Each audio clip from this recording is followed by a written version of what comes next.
If you've been following the channel at all, it might seem like a massive understatement to say I like video games. Yes.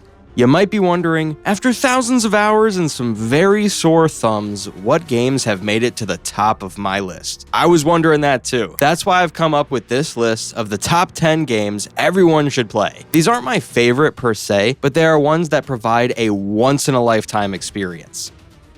Welcome back to the Pumbaa channel for another deep dive into gaming. So, what makes a can't-miss game? It's pretty hard to describe. Even the most beloved franchises in history have had their flops. For every Breath of the Wild, there is an Adventures of Link. But the point is that some games are so immersive, unique, or just plain fun that anyone who considers themselves a gamer needs to try them at least once. I've dug pretty deep on this list too. So while I definitely recommend titles like Portal 2 and Shadows of the Colossus, I think you'll mostly be surprised by what I've come up with. And no, I'm not just going to stand up for the worst games of all time either.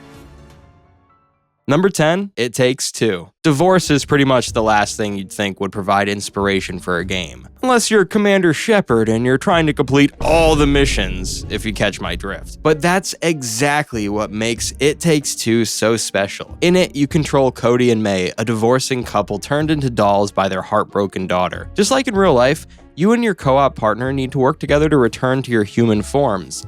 But this isn't some video game team-building retreat. Every single level introduces new mechanics which actually reflect your evolving relationship as you play. The writing's hilarious, the voice acting's incredible, and the level design makes for some pretty trippy experiences. There's also a living book that acts as a love therapist for the confused couple. He comes complete with a purple mustache, endless innuendos, and pelvic thrusts. The point is that Hazelight really knocked it out of the park with this completely unique title. You may not be the sentimental type, but your gaming journey isn't complete until you've sat down with a partner or friend and fought off evil wasps on behalf of your squirrel friends. I'll never be able to divorce you now. Next up, we have Life is Strange: True Colors. Look, everybody loves a good shoot 'em up, me included, but there are some developers out there making games that are truly revolutionary in scale and scope. In Life is Strange, you play as Alex Chen, who has the strange power to literally feel other people's emotions. Set in a small mountain town full of secrets, this game plays out like a single-player therapy session covering themes ranging from grief and empathy to belonging. Even if you aren't a fan of narrative-based adventures, this one's hard to beat. You're basically a human mood ring. You simply hold a button and you can see the emotions of a character. Sometimes it's not that hard. You're basically playing a movie here. As you unlock new dialogue choices, you can shape your outcomes. There's also some exploration and light puzzle solving, but it's the story that makes this a must play. Oh, and in case you're worried it's too dry, there's a pretty memorable LARPing scene. Lightning bolt, lightning bolt, lightning bolt. Number 8, Cyberpunk 2077 plus Phantom Liberty DLC. Are you happy? We're going to talk about shooting now. Anyway, I recently made an entire video about how I've played Cyberpunk 2077 and its DLC, Phantom Liberty, for more than 1,000 hours. Why would I spend such a big portion of my life on this game? Because it's epic, that's why. After all the fixes, it's one of the most immersive and well-written RPGs in history. Even a few minutes in Night City will convince you that it's basically a real place. What's more, pretty much every side quest could be its own short story. Plus, there's this. Ladies, or dudes, whatever. It's 2077. Anyways, CD Projekt Red really knocked it out of the park with this one. You play as V, a mercenary enhanced with cybernetic implants from a rock star and terrorist voiced by Keanu Reeves. I'm sorry. Was there something else you needed to know besides that? Well, just in case, in the DLC, you get to play with Idris Elba. Man, my girlfriend will not stop playing this game. Anyways, the game itself is like John Wick meets Johnny Mnemonic, and not just because of the Keanu Reeves element. It's got immersive world building, stunning visuals, and a nice mix of hacking, driving, and dialogue-driven decision-making. Even after 1,000 hours, I'm not done.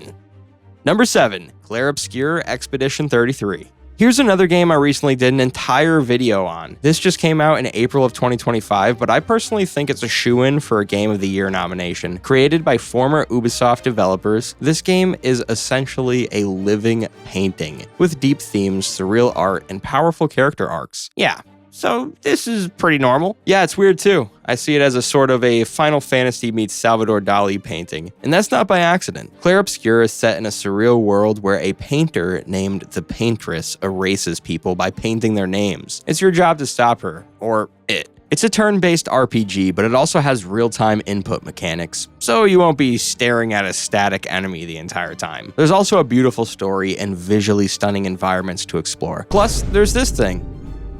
Number 6, Detroit Become Human. When a game's title starts off with the name of a city, it better be something like Silent Hill or Dead Island. Detroit just doesn't have the same ring to it. To that fact, neither does Become Human. However, this game is 100% worth playing, which is why it's my number 6. Like Life is Strange, this is a narrative adventure with lots of cutscenes. The plot follows 3 androids, each of which has its own agenda to accomplish in a near-future version of Detroit. Every single choice matters. In fact, every single choice has the ability to shape a revolution depending on which branch you take. Some endings are arguably darker than others. Will be hunted down and destroyed.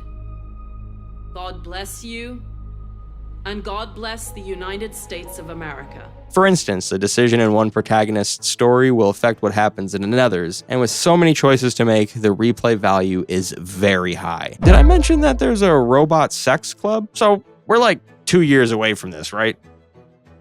Number 5, God of War 2018. I don't usually recommend that game publishers release a new version of a classic without changing the name, but in God of War's case, the 2018 version is one of the best in the series. Kratos has done the whole Greek thing and the Greek people, frankly. Now we're taking a father-son journey through Norse mythology. It's equal parts intimate and epic, combining visceral combat with a captivating story about grief, growth, and redemption. As in the past, this version of GOW is a third-person action game with heavy narrative elements. Kratos is now a father guiding his son, Atreus, through the finer points of god killing. I mean, my dad just put me in Cub Scouts. It's bloody good fun with amazing graphics. Atreus can be annoying at times, but it's not enough to keep this title out of my top 10.